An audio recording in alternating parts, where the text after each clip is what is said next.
New ইয়র্কের জ্যাকসনের থেকে আপনাদের সঙ্গে আছে আমি খালেদ মুহিদ্দিন। থাকে সেসব নিয়ে কথা বলার জন্য আজ আমাদের সঙ্গে রয়েছেন। নমস্কার, আমি তরুণ ঘোষ। 2025-এর আজকে শেষ দিন। 2025 নানান উত্থান পতনের মধ্যে দিয়ে ভারত বাংলাদেশ সম্পর্ক গিয়েছে। আগামীকাল নতুন বছর পড়বে।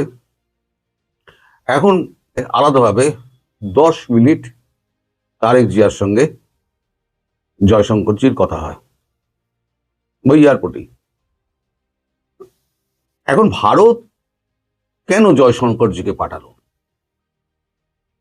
এখন জয়শঙ্করজিকে পাঠানোর পেছনে একটা অনেক বড় কারণ আছে। দেখুন, বাংলাদেশ কিন্তু আমাদের শত্রু নয়, বাংলাদেশবাসীও আমাদের শত্রু নয়।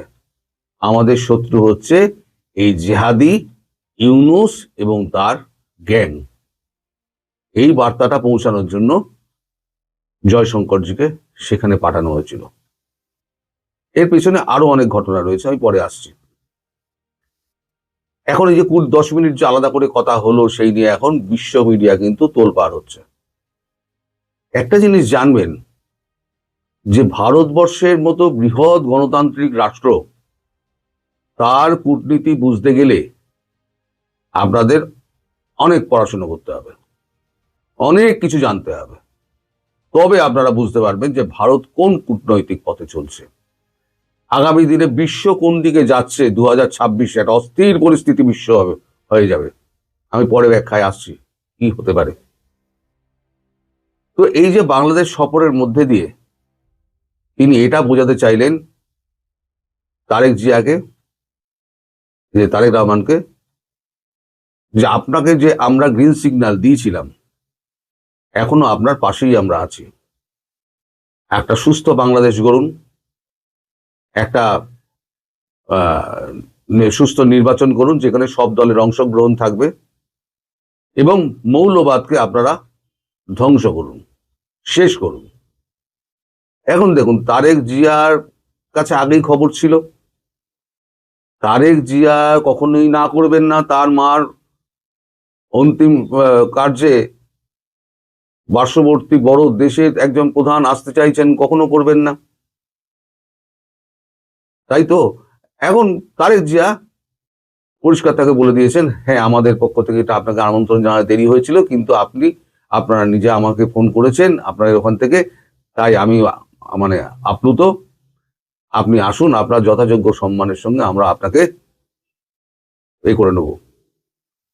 তো যাই হোক, এখন তারেক জিয়া সঙ্গে এই যে কথা হলো, এখন যার মার শেষকৃত্যে যে দেশের সর্বশ্রেষ্ঠ, পৃথিবীর সর্বশ্রেষ্ঠ কূটনৈতিক মানে ব্যক্তিদের মধ্যে 1, 2, 3, 4 করে যদি আপনি গোনেন, তার মধ্যেই থাকবেন হচ্ছে এস জয়শঙ্কর।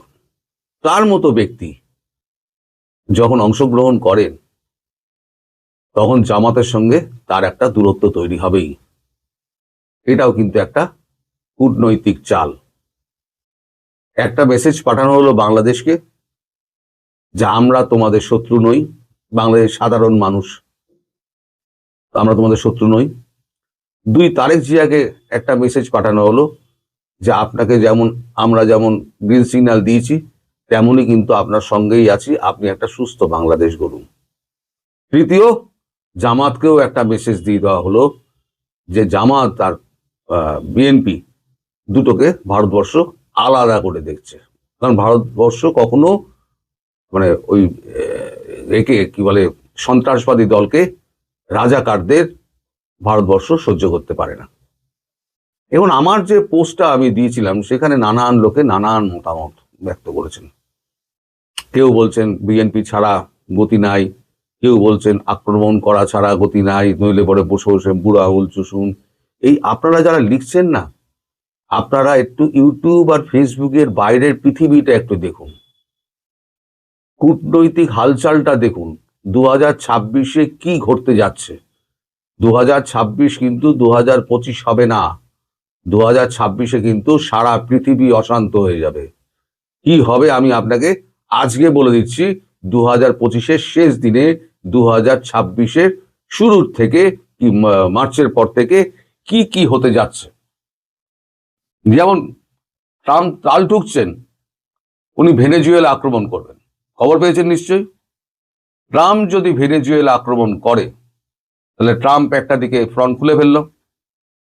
ভারত, চীন, রাশিয়া এরা এখন পাওয়ার শিফটিং এর মধ্যে রয়েছে। এখন সবাই চাইছে যে আমেরিকাকে কোণঠাসা করো, ডলারাইজেশন করো, বিকল্প মুদ্রা করো, ব্রিক্স তৈরি করো, আমেরিকাকে তার অধিকার খর্ব করো। এটা হচ্ছে এখন ট্রাম্প যদি ওখানে ভেনেজুয়েলায় যদি ফেসে যায় তাহলে ইরান ইসরায়েল আক্রমণ করে দেবে। কারণ ইসরায়েলে সমস্ত মানে এটা ব্যাকিংটা আছে কার? ট্রাম্পের, আমেরিকার। হলো ট্রাম্প ওখানে কিছু করতে পারবেন না তখন। ট্রাম্প যদি সাহায্য করতে যায় তাহলে ট্রাম্পের কাছে দুটো ফ্রন্ট খুলে গেল। এবার চায়না বসে আছে, চায়না তখন তাইওয়ানে ঢুকে পড়বে। এদের তাইওয়ানের সুরক্ষার দায়িত্ব নিয়ে রেখে দিয়েছে ট্রাম্প, মানে আমেরিকা। এবার তাহলে ট্রাম্পকে কি 3টে ফ্রন্টে আসতে হবে। এবার চতুর্থ ফ্রন্টটা খুলবে হচ্ছে রাশিয়া। চতুর্থ ফ্রন্ট কোথায় খুলবে? কারণ ইউরোপ 100 বিলিয়ন ডলার দিয়েছে ইউক্রেনকে, যে তুমি যুদ্ধ করো, অস্ত্র কেনো আর যুদ্ধ করো। রাশিয়াকে টাইট মারতে হবে। এইবার একেবারে তেড়ে ফুড়ে ইউক্রেনকে মারতে লেগে যাবে আমেরিকা, এই রাশিয়া। তাহলে আমেরিকা কখনো ঢুকতে গেলে আমেরিকার 4টে ফ্রন্ট হয়ে গেল। এই সুযোগে ভারত করবে কি?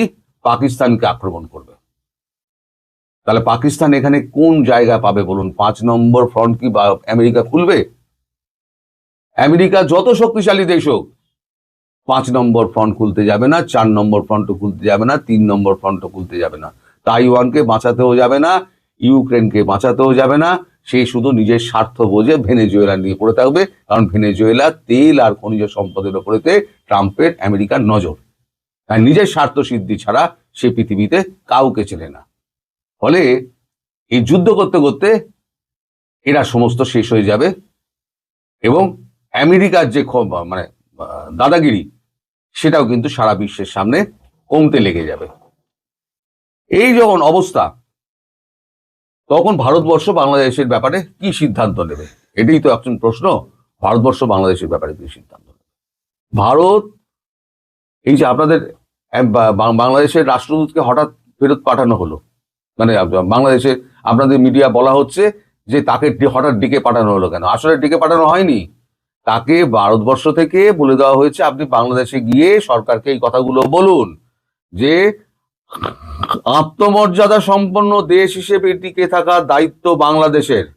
এই সিদ্ধান্ত বাংলাদেশকে নিতে হবে যে তারা আত্মমর্যাদা সম্পন্ন দেশ হিসেবে টিকে থাকতে চায় কিনা।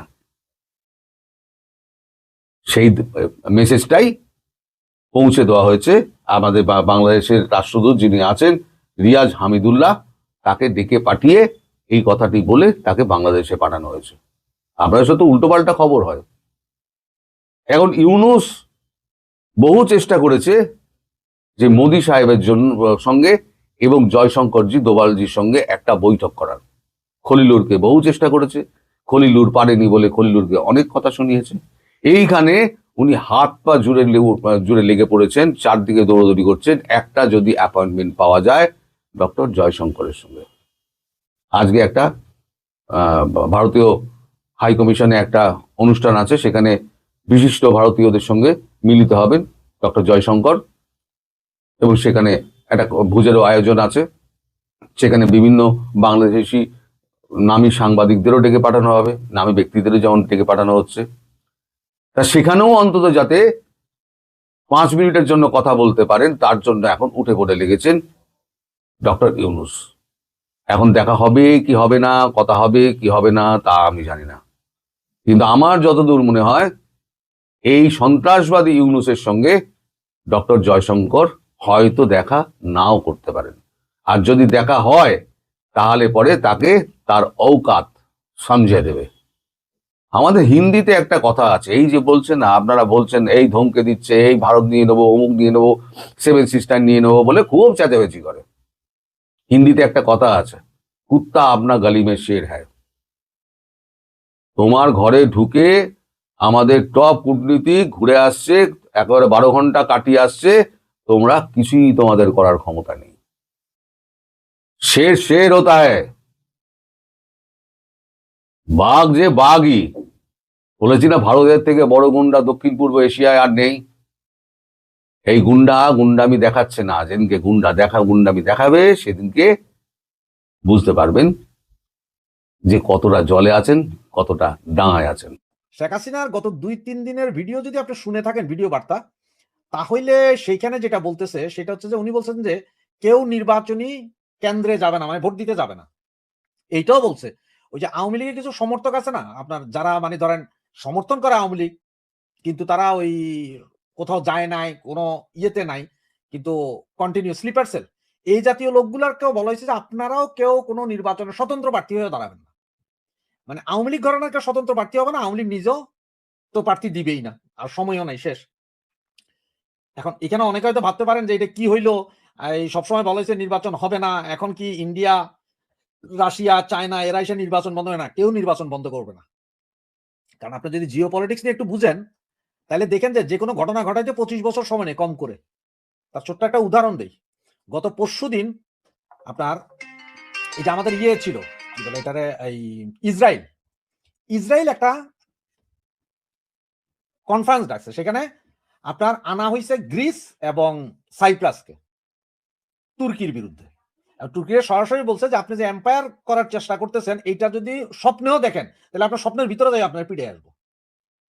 তো এটা কিন্তু কালকেই পিটাবে তা না, এটা হচ্ছে শুরু হয়েছে মাত্র কিছুদিন, হয়তো 10 বছর 15 বছর 20 বছর পর হইলে এটা হবে, আস্তে আস্তে হবে, এটা অ্যাডভান্স হয় না।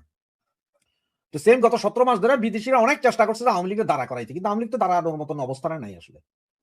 নেতারা সব পলাতক, কেউ নেই। কর্মীরা যা আছে তারাও ঘর বাড়িতে থাকতে পারতেছে না। ওই দিয়ে কোনো কর্মীরা যদি জিজ্ঞেস করেন, হেকা যাবে আমি তো চলতেই পারতেছি না, আমি কি আন্দোলনে যাবো? এগুলা করতে যায় বড় সমস্যায় আছে এখন, যার কারণে আওয়ামী লীগের দ্বারা নির্বাচন প্রতিহত করতে পারবে না। আওয়ামী লীগ যদি প্রতিহত করতে যায়, সেই ক্যাপাসিটিও আওয়ামী লীগের নাই। আপনার 1996 সালের 15 ফেব্রুয়ারি ইলেকশন যদি চিন্তা করেন, তাহলে সেই নির্বাচনে আওয়ামী লীগ পারে নাই, পারছিল, কারণ হচ্ছে নেতারা সব দেশে ছিল, কেউ কাউরে আটকাইতে পারে নাই। সব নেতারা কর্মীরা দেশে ছিল, ওরা জ্বালাইছে, পোড়াইছে, ভাঙচুর করছে, কিন্তু এইবার সেই সক্ষমতা আওয়ামী লীগের নাই। নেতারা আছে, কেউ কলকাতায় আছে, দুবাইতে আছে, দিল্লিতে আছে, লন্ডনে আছে, ওই ফ্রান্সে আছে, আমেরিকাতে আছে, এদের মধ্যে আরো 14টা গ্রুপ আছে। এখনো নেতাদের ওই গ্রুপিং যায় নাই, সুতরাং দাঁড়ানোর মতন উপায় নেই। তাহলে বহির্বিশ্ব সবচেয়ে টেনশন যার, ইন্ডিয়া, সে কেন এতদিন ধরে চেষ্টা করার পরও এখনো ওইটা নিয়ে গোদরে থাকবে? ও বোকা না, সবাই নিজের সিকিউরিটির কথা, সবাই সবকিছুর কথা চেষ্টা করতেছে। সুতরাং এই কারণেই কিছুই করতে পারবে না এই মুহূর্তে আওয়ামী লীগ। আর ইন্ডিয়া চাইতেছে যে ইয়েটা হোক। দর্শক, সম্পূর্ণ ভিডিওটি দেখলেন, আশা করি বিষয়টি বুঝতে পেরেছেন। এই নিয়ে আপনার গুরুত্বপূর্ণ মন্তব্যটি অবশ্যই কমেন্ট বক্সে জানিয়ে দিবেন। ধন্যবাদ।